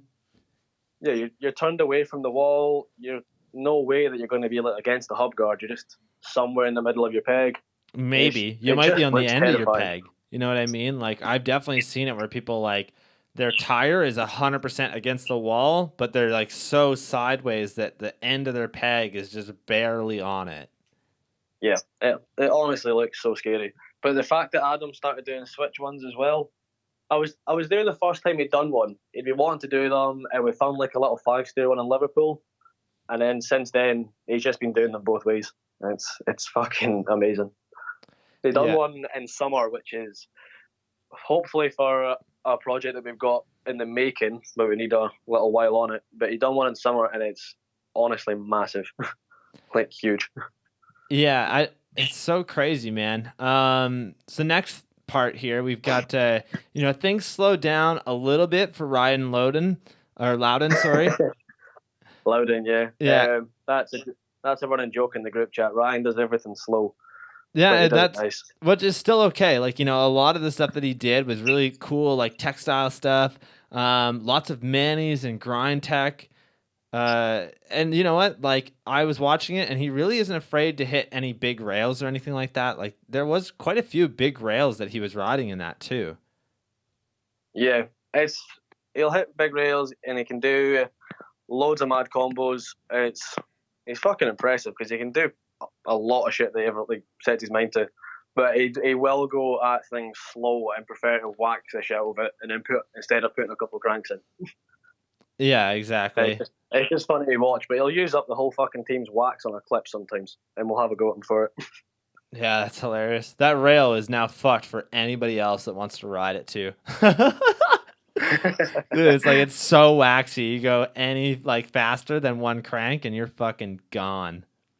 Oh yeah, I've hit flat rails that he's waxed up before, and I've been going at them fast, and I've just sped up as soon as I've hit them. Like, why the fuck have you done this? That's always the scariest shit ever. Whenever you hop on a rail or a ledge and you speed up, what the fuck? Even down rails, unless it's an aluminium rail, I won't wax it. I'll just let it. If it's rusty or painted, I'll just hop on it and see what it's like first instead of waxing it. Yeah, I do the same thing. That 24 stair that I was talking about, that rail is so rusty, so old, so fucked. I didn't wax it at all. I just, it's a down rail. Your momentum of you going down with gravity is going to pull you along. I didn't have any issues where you stick or anything. I also run plastics, but not I don't know. I don't run crazy plastics, that's for sure. Yeah, I ran metals in the summer, and I somehow managed to do a 13 stair or something aluminium rail with metals on. I had to wax that a lot, but that's the only time I've really bothered to wax down rail. Yeah, with aluminum you kind of have to. You just stick, there's no way that you're gonna go down it. And that's something I want to keep on the down low because I don't want people to find out, because then they're just gonna start installing aluminum rails everywhere. I don't know why they don't, because it's fucking it's cheaper, I would assume, because aluminum is one of the cheapest materials you can get within metal. Like we And it's can't light. ride it. It's light. I guess like, you know, it'll break a lot quicker, but It's so sticky. Like metal pegs literally weld to it. That's why it sticks with metals. Like the friction causes it to like minorly weld. yeah. It's weird as fuck. But It's they're so, terrifying. it's so crazy. Next up in the video, you guys had James Patrick, and there's a certain clip that really stood out to me, and it's a 180 rear tire wedge or like rear wheel wedge, 180 out on this like bank to wall setup. That clip, I don't know why, but I really enjoyed that clip. It was something that like looked so cool and it was so original because you really don't see many people, especially brakeless, do something like that, you know? Yeah, he's really good at those as well. Like he can lock them in against anything, or he can do them really quick. But yeah, that was trying what that spot is. Newcastle. It's the most fun bank to wall I've ever rode in my life. It's perfect, and I don't know how he managed to do it on that because the bank itself is really steep. Like there's no room to stick against anything. Yeah. But yeah, James is fucked. I rode Asylum with him the other day. I forget that he can ride ramps as well, so he can like 3 all the massive boxes, 3 spines. He like done a toboggan over one box, then ground chuck the next one. Nice. And for some reason, he can do switch bars better than regular bars, and I don't understand it. That's so weird. You know, it's a really good bank to wall that you've 100% seen. So obviously, we actually met through the No Admittance guys. So Andre and Maddie and everybody. Yeah. But anyways, they always used to ride this spot. I think it's in Ireland where it's like a mellow bank with a wall. And I never really seen any of them actually hit the wall. And I'm like, this is seriously the best bank to wall. It's so mellow and so easy to get on. Like, I feel like it's a perfect wall to actually do tricks on. Do you know what I'm talking about? I think I've. Oh, yeah, I have seen it. I was thinking the exact same thing. Yeah, it's like that. It's like in a car park, it's like grey walls, and there's no tire marks on the walls. Yeah, I know. I'm like, what the hell? Why is there no tire marks there? Like, I don't know if maybe they've got an agreement going on that if they don't wall ride it, it's like not a big deal. Maybe, yeah. But also, like, you know, I don't really see those guys wall ride too much, so I don't know if it's just something that they're not interested in, but that is such a good bank to wall ride. It might just be something where, like, when you actually go there in person, it doesn't make any sense to do it. Like, it just doesn't work. Yeah, maybe. Maybe it isn't like people let them ride there if they don't damage it as well. Yeah, that's probably, like, part of it, because it seems like it was one of their, like, local spots to hit up. Yeah, he's in Barcelona now as well, so he is. Andre's moved out there. Him and Maddie moved out there. I was talking to him last night because he smashed his fucking face in. Oh, yeah, I seen that on Instagram. Yeah, I'm like, Jesus, man, you fucking get better. I've been there before. I remember he broke his foot, like, trying to Nollie 3, like a massive set as well, I think. Yeah, he did. Andre's crank flipped some fucking huge stair sets before. I know. I'm like, that kid is nuts. Like, he's seriously got some really good crank flips and shit. Like, he's got a really cool style. Yeah, because he came over to Scotland a couple of years ago, and me and Ryan went and rode with him, and who was it, Dan Mulhere and Rory? Yeah, Rory. Went and rode unit for the day, and they're all fucking insane. Dan's crazy on a bike as well. Have you ever met Patty before, a.k.a. Bin Jump Bradley? I've not, but yeah, he died on that bin jump, wasn't it? That's the joke. Yeah, that's the joke. And he won the second week of Bail of the Week on the podcast with that bin jump clip. It's hilarious. It's fucking looks like agony. It's like, and like if you actually pay attention to the clip, because I watched it like probably 10 times before I even put it on there. He's wearing 2 pairs of glasses. He's got the sweatpants with a sock over the sweatpant, like on the one leg, so it doesn't get caught in the chain. Fuck that. It's like so funny looking. It's just hilarious to watch it. Yeah, it just looked like an awful fall. Like full speed, cast the back wheel, straight over the bars. It's so good. Oh man, fucking bin jump. He actually he knows a dude that I met over the summer. I don't know if you would know him, but it's Ben Murphy. He's originally from Ireland. He lived in the UK for a while. Older BMX guy. I think he's like 32 or 34. I think I he was think I 34. know the name, but I'll probably follow them. He had But he yes, basically, I follow them. yeah, him and his girlfriend bought an RV, and they traveled across Canada this summer. And I actually met up with him for like 3 days, and he like just stayed outside my house in his RV for like 3 days, and we just kind of went out to different parks. There's a buddy of mine that has like a private indoor bowl in his barn. So like I took him out there. He loved it. We went to the Christie Dam, which is essentially just this big like gnarly dam that you can ride. Jeez. Couple like cool skate parks. It was a lot of fun. And that guy, like, I've told this story a gazillion times. I even told Chijo about it yesterday, but like, we met just through Neil Fraser, who writes for Ride UK. And that was like Well, that's sick. such a cool experience. He basically just hit me up and he's like, "Hey man, this guy's gonna come through. I'm just gonna give you his contact info, and you guys should really try and meet up." And sure enough, a couple weeks later, he's outside my house with his RV. You know what I mean? Like, it's pretty fucking cool. Yeah, it's mad that he just like packed up as well and fired it over there. I know. I'm like, he literally pretty much just gave up everything that he had over there to move here. And like, it's really cool what they did because they went everywhere. Like, they started out in Toronto and then they worked their way out to the east and then they came back to visit me. And like, I'm only an hour from Toronto. So like, it would have made more sense for him to come here first. But for them, it was like, it just didn't work out. They needed to go out east first. So then Yeah. when they came back, we hung out for a bit and then they kind of just headed out to Texas, which is definitely like a couple days worth of driving just to get there. And that's like with no stops. Fuck that. That is mad. Yeah, I think they took like, a couple of weeks to get there just so they could hit up everything. But Ben, if you're listening, man, you're the best, dude. I've got to fucking hang out with you soon one day. He's like halfway across the country right now, I think, living with his brother in Alberta somewhere. So Yeah. Yeah, that's mad though. yeah, it was a lot of fun.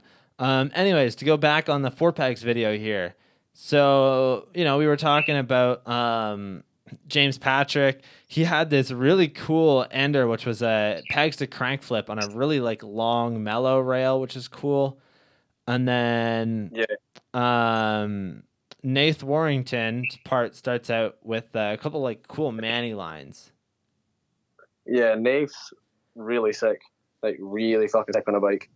Does a lot of he's proper like Yorkshire BMX, so metal pegs, cassette, fucking peg chink everything. Does a lot of really steezy looking lines and shit. And looks for like crusty spots. Anything new he probably won't touch. He just loves looking for like brick walls and just something to like kind of smash up.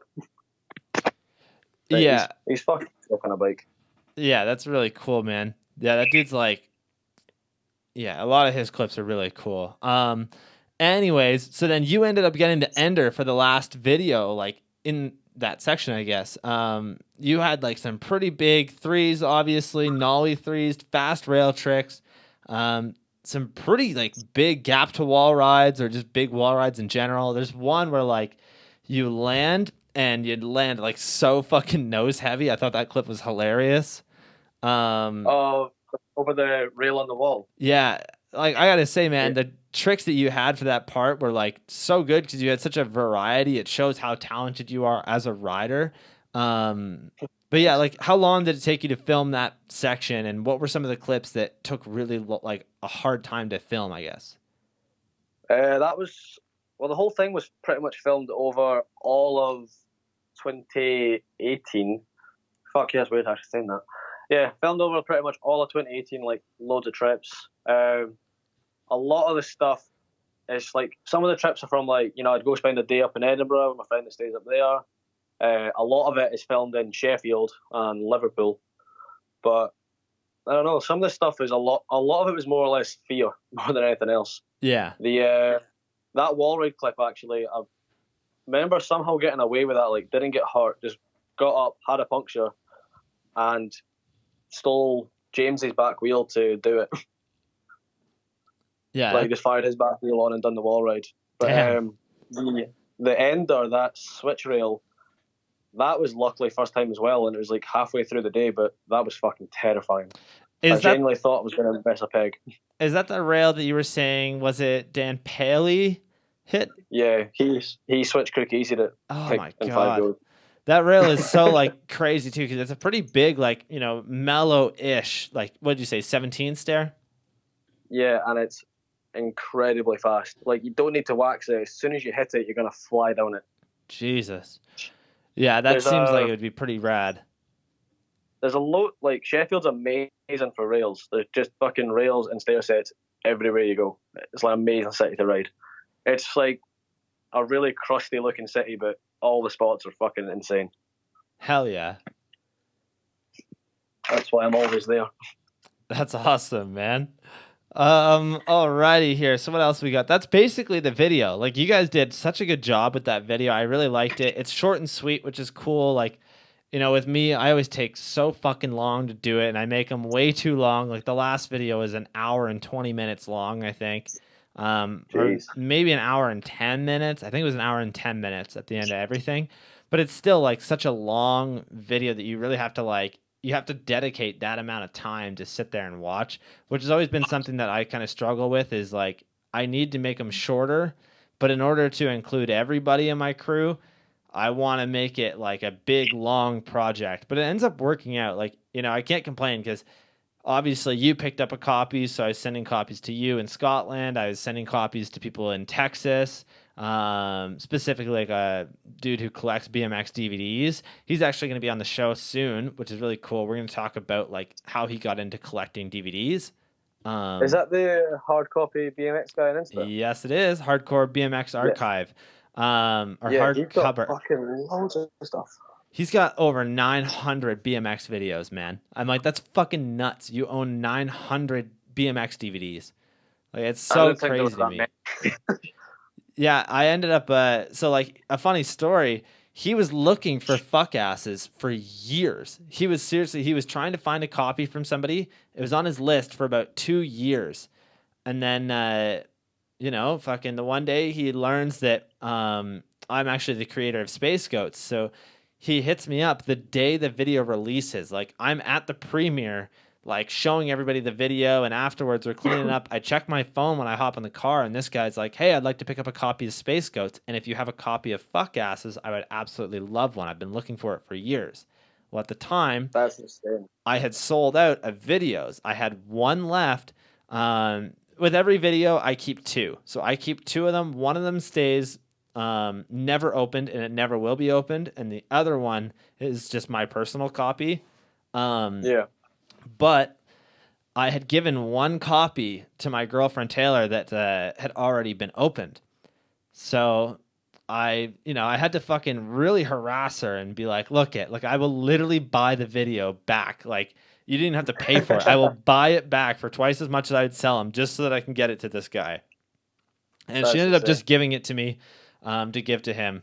But yeah, I ended up signing it and sending it to him, and that was like a really cool experience because like it's so random. Like, I had never heard of this guy. I feel like he had really never heard of me. He just knew, like, even when we like had talked about it, he's like, "You're from the UK, right?" I'm like, "No, I'm not. I'm from Canada." But all the UK dudes like share my stuff online, which is really cool. So yeah, that was like a kind of a funny moment for me, especially because like, you know, Ride UK was supporting my stuff way before anybody else. So I think that's kind of why he thought that. I remember seeing the post that did you not get a Tinder date to drive you to pick up the fuck ass's box? I did. Okay, so I remember that. I will start out this story for you. So basically the last day that I was doing fuck asses, I was kind of having a hard time, like, you know, getting it done. Like, I was having all these issues with my computer, and a buddy of mine who I'm really good friends with, I ended up kind of being an asshole and just being like, dude, fucking leave, because he was frustrating me. He was supposed to drive me the next day, and I didn't want to fucking bother him about it. So I'm like, you know what? Like, I got to figure this out. So I didn't have anybody to drive me. It absolutely had to be done the next day. There's no way. It's 10 o'clock at night. So there was a girl that I had matched with on Tinder who is actually from the city that I had to go to make the videos, because I couldn't do it in Kitchener. That's the thing. I had to actually get a ride to go to London to do it, which is about an hour from Kitchener.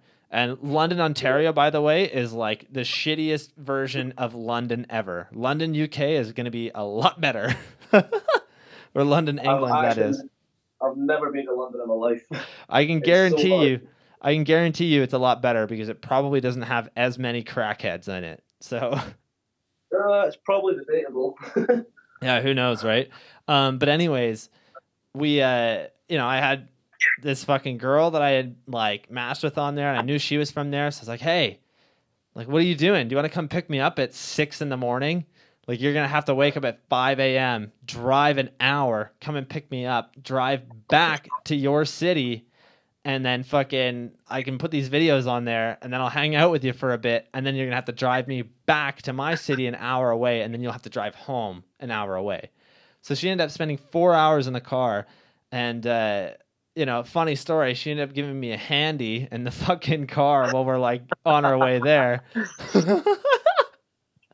Fucking hell. Someday then. Oh, man. It's just like... How did you even pull that off? Oh, I don't know, man. I always feel like an asshole telling that story because I feel like I was just, it sounds really shitty, but I feel like I 100% used that girl just to do it. But like, shit's got to get done, man. People wanted to buy the video. She agreed to take you back, so that's the thing. I mean, she did agree. I didn't, promise her anything out of it. She actually bought me breakfast too, which is really funny. Sounds like the fucking luckiest day ever. Oh man, it's seriously like one of my favorite stories. But yeah, and like what's funny too is like I had messaged Neil that day. I'm like, hey man, I'm strapped for a ride. I'm gonna hit up Tinder and see if this works. And he had laughed about it. He's like, there's no fucking way that's gonna happen. Message him the next day. I'm like, pulled it off. He's like, what do you mean? Like, I literally just did exactly what I said. He's like, no fucking way. So I like showed him the Tinder message through like a screenshot, and he fucking died laughing. He was like so stoked on it. And then he ended up posting it on the Ride UK BMX page, which, only has 500,000 fucking people following it on Facebook, or at least at the time. Like, oh my God. Yeah, I remember seeing it, and then I think I sent it to Andre as well, and we were both just fucking crying at the fact that you done it. It was so fucking funny. Oh man, like, I've heard of dodgy Tinder dates, but that one is hilarious. Yeah, I know. That's like one of my best stories. I want to sit down and like really explain all these stories to people because like I think it'd be funny. I think people would really love them. But yeah, it was a lot of fun doing that. I shouldn't have because I feel like an asshole for using that person. But like, shit's gotta get done, man. You know what I mean? Need it once. Oh man.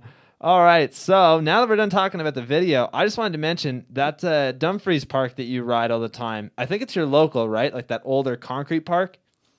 Yeah. Yeah, it's my local. It is so cool, man. I really like that park. It looks really fun.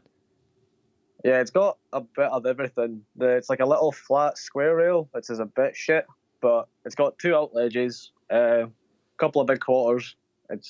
The bowl's really fun to ride, so it's good for pretty much everything that you want apart from like rail stuff.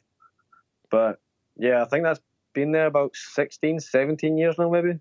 Yeah, it looks like an older park. I really like older parks. That's my thing. Like, yeah, I think it was really. It's in the middle of nowhere as well, so it's like 3 miles from my house, but it's like in between like it's just on this road that takes you down to another part of town where there's like no street lights or anything, and it's just like next to a field. So in the winter, it's impossible to ride because it's always wet and it gets dark at like 4 in the afternoon. So there's no point going down at all. And you can't see a thing when you're down there. Yeah, that's fair.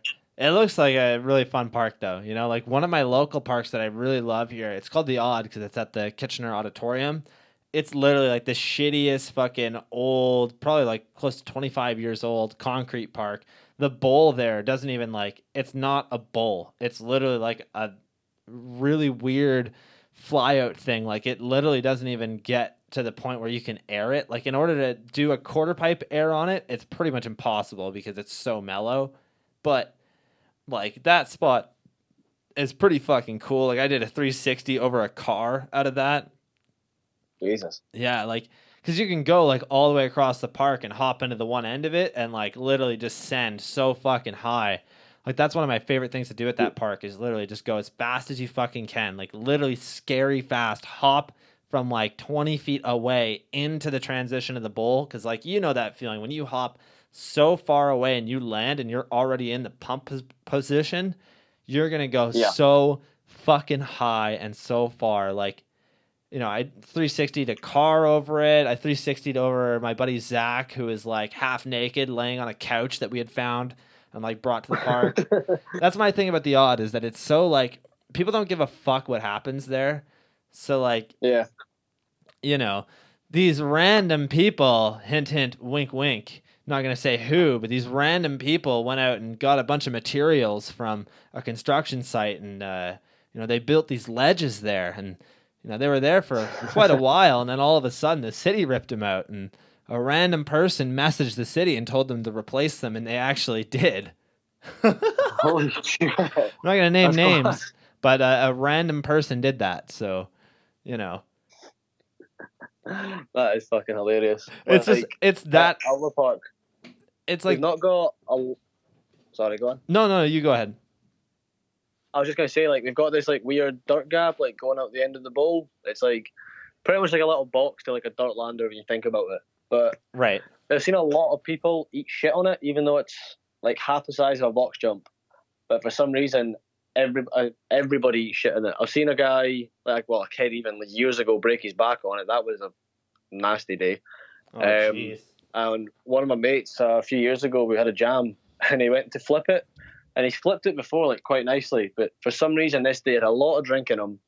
He went so fucking fast at it and flipped. And he completed the flip, like, 3 foot above the takeoff. And the rest of the time was just him flying through the air, just land miles after the lander. Fucking hilarious. Holy shit. Well, if that guy has video of that, he can send that in to Bail of the Week. You know, just hit me up with a DM on Instagram, and I'll post that shit in my podcast. And, you know, each week we pick out a bail. I should have it somewhere.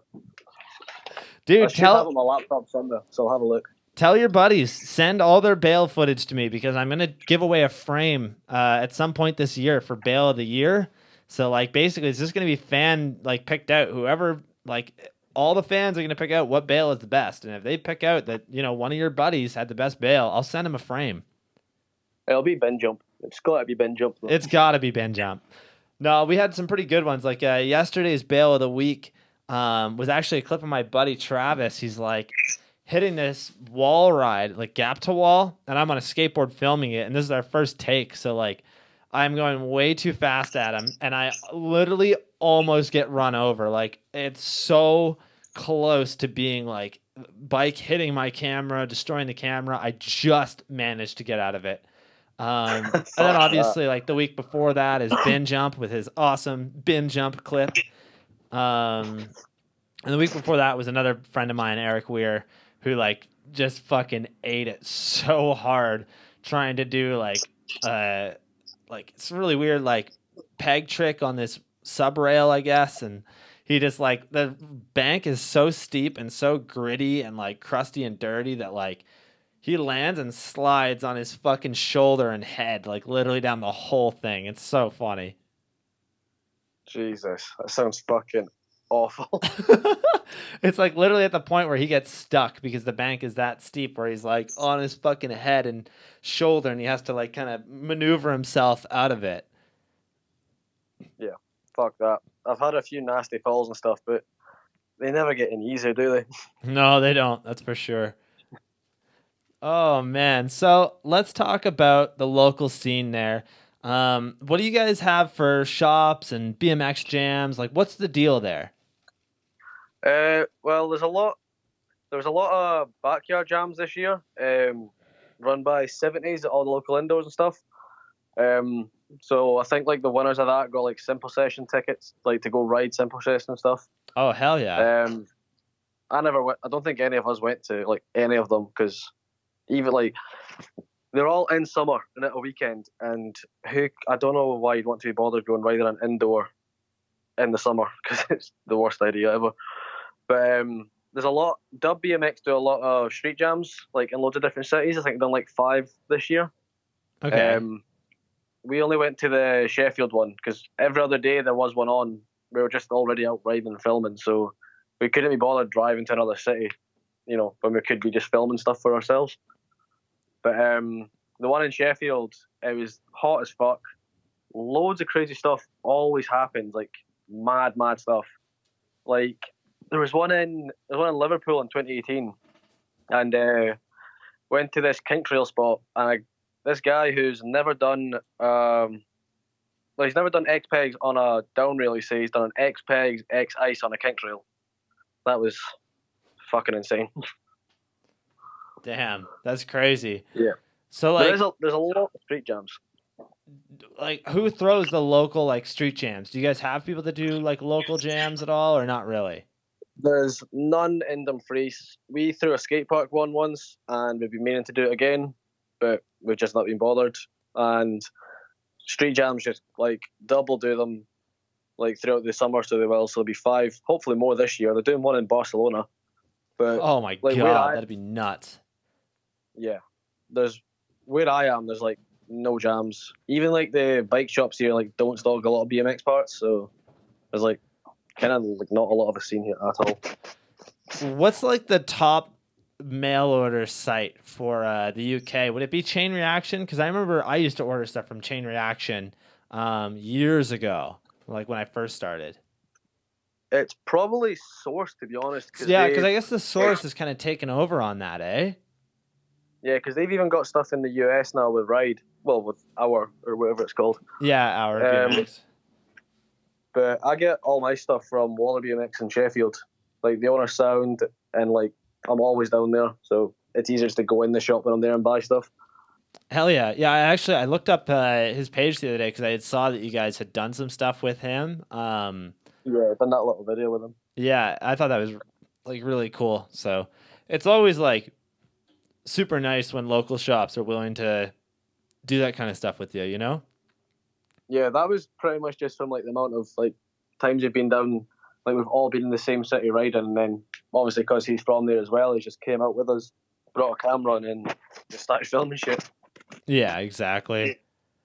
It was quite funny though, because like none of us are like, we'll all go to Waller. None of us are like officially ride for him, but like all the video was just the 4 pegs lot, which is it's quite funny. It's quite cool. So it's just because like he. Sorry, continue. I just think it's because he was. I don't know. He's always out with us, and we're always filming. Like anytime we go, we'll take a camera bag or 2, and just whatever happens. Hell yeah! So I was gonna ask, does he carry any of like the 4 peg stuff in there for like clothing wise or anything? I think Adam wanted to, but we ended up selling most of it anyway online. So maybe in the future we'll do something, but I don't think there's any plans at the minute. Yeah, there's a hoodie that I want from there, so I'm gonna 100% order that soon. But yeah, you guys are killing it. I love it. Like, it's always really cool when you see people like take what they're doing and turn it into like a clothing thing or just anything like that. I really like that stuff because it is like you might not make a ton of money on it, but it is supporting that crew, which is really cool. Yeah, I get what you mean. I'm pretty sure all of Adam's uni course last year, like, he didn't have to go into uni at all, and he got a budget from uni to do stuff for like his own business, which was 4 pegs. So pretty much all the money came from that to make stuff. Oh, that's awesome. It was pretty sick. That's why like I was probably down there a lot as well, because he didn't have to worry about going into uni at all. So he was just riding every single day, and that was his uni course. Hell yeah. The luckiest thing he could do. Yeah, that's really cool, man. All right, so let's see. What indoor parks do you guys have in the area? We had mentioned Unit, of course. Do you have any others? Yeah, there's the Loading Bay, the new one. There's Zone 74. I've not been there in fucking like a year. It's a very bad idea to go. It's where all the scooter kids go. But only 2 hours away is where my mate Danny lives, and his local park's really good. That 4Motion skate park. Oh It's yeah, got, I've seen the 4Motion stuff before. Yeah, I think Tom Justice got some really good clips in there as well, but that's a really fun little park. Everything's only like 2 hours max away, so it's, you can drive there after work and stuff and be back in time, and it's pretty sound. Unit is probably my favourite park to go to. Have you ever rode Mark Webb's like indoor park? I think it's Skate Base or something. He always rides that one. Nah, I think he's miles away from me, like Southsea, so I've never been. Okay, yeah. I wasn't sure how far it is, but like that park looks really cool. That indoor. I think it is called the Skate Base or the Skater Base. Yeah. But it's more of like a BMX park, which is funny. It looks really fucking good, but I think he's like on Southsea, which is like the bottom coast of England. I think my geography is shit, so yeah. But that's like a 6-7 hour drive away from me. What about Corby? That park looks insane, like Adrenaline Alley. Yeah, that I've never rode it. Looks fucking amazing. My mate Dave rode it, and he said that like the main bowl where everything happens. Yep. Like everything's miles away from each other. So when they look like they're going at it fast on like a clip, they're going fucking insanely fast in person. Like it's apparently like the biggest bowl going. I think that's like a good thing though, because like around here, I don't know if you've seen any footage from Joyride recently, but the park room where like, Drew did all that big shit and you see like a lot of the Joyride clips in, man, that park room is fucking ridiculously packed with ramps. Like there's seriously so little floor space when you're not on a transition that it doesn't work in a certain way. Like I always feel like there's very little lines because there's too many lines, if that makes sense. Like there's too much shit going on that like you have to be. You just get confused. There's no middle section for that park at Joyride. They have the street section, and then they have like the pump tracks, which are a lot of fun.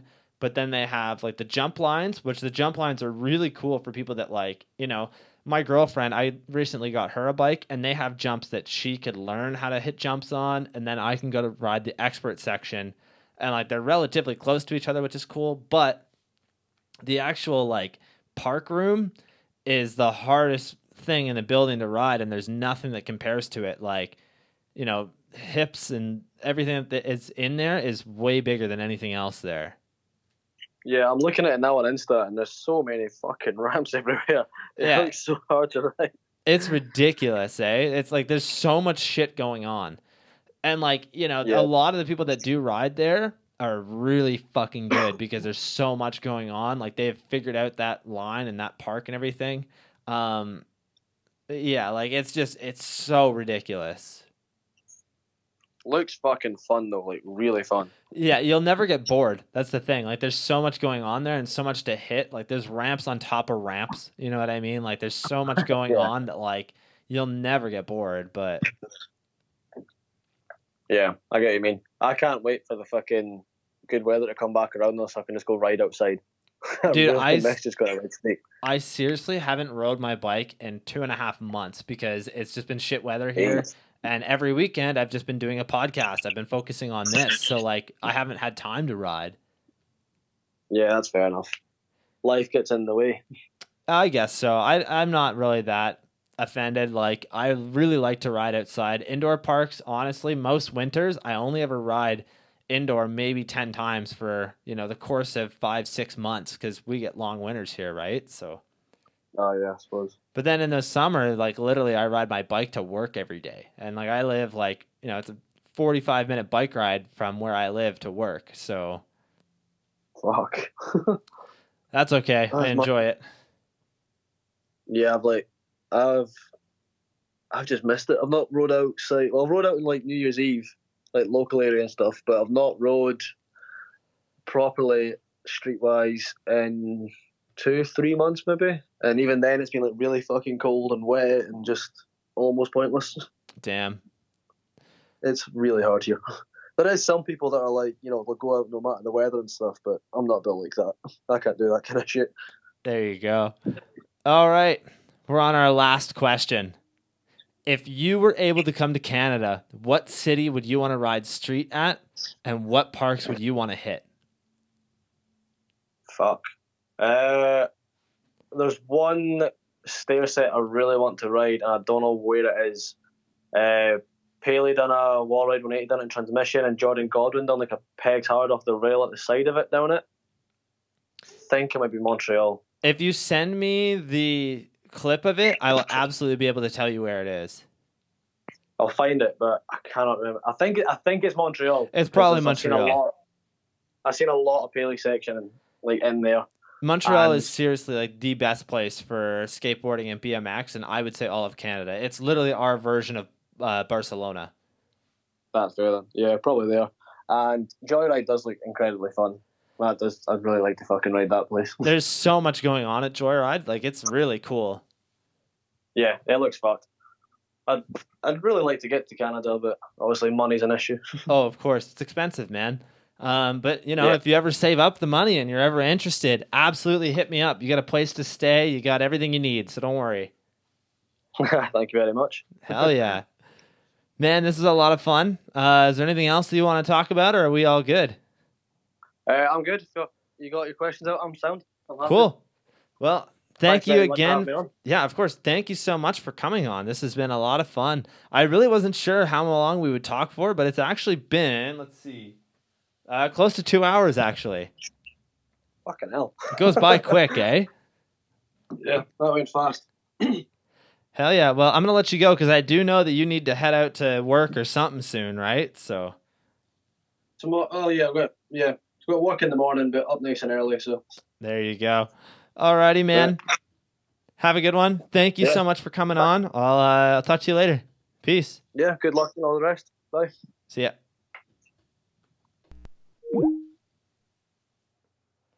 Alrighty, guys. Thank you so much for tuning in this week. This has been a lot of fun. We'll be coming back next week. We've got a surprise episode for you. Thank you. Peace.